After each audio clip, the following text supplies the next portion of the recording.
Hayi khathi ukhonza ngaphi kati cho umdlala ingoma ezinje? Ukhonza kuphi? 12 Apostle. Manje luthini uvo lwakho ngale nto yenzakala eSouth Africa? Hayi umkhaba buye ekhaya.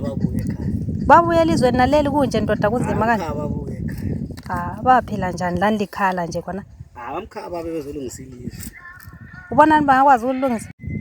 So uthi babe bazolungisa ilizwe kanjani? Why lina lisehle ulungisa ilizwe liselizweni naleli? Uphela right. Uphela right ehlumeza abantu. Bathi kakhulu umkhava elade sebembuluza kakhulu. Bembuluza mbele jealous ngenje. Ade sebathatha abantwana kubogogo le bese yahlala eGoli bethi iZimbabwe ayiphileka. Abe bezolungisa ilizwe la yiwo. Uphela good right uphela. Hayi. Uphela indoda sibili. Indoda sibe ngathi kakhulu. Hayi namvumelani lakho lokhu uphakela uhlumeza abantu kumanje ufila kanjani nxa umuntu yabuye nezigqoko azigqokileyo kuphela impahla yakade isebenza okay babe hayaphela izimota bezocombola la uDecember. Bebe hayi imoto zamanye amadoda bezoyenza ngani ngezabo la? Untshela wena. Okay buyani madoda. Buyani zolungisa ilizwe lenu nga. Uthola ukuthi imali nalede behaya ngayo imoto zamanye amadoda ade bengayakha phela la. Okay babhayiza abantu bakhe kudala.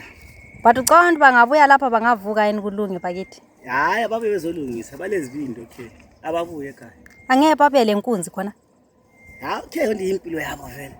Manje bazolimaza phela. Hayi eZimbabwe lokuthula. Kwabakhela umlade bebuyenze eGoli abantu bahlule ngiphakela. So that bese ehlule lapho okay. So ngamafishano ungathini kibo kumele bazi? Okay ababe bezolungisa ilizwe kuphela. Ababuye okay. Hayi ngiyakuzwa azona inyawo lazo ezingaka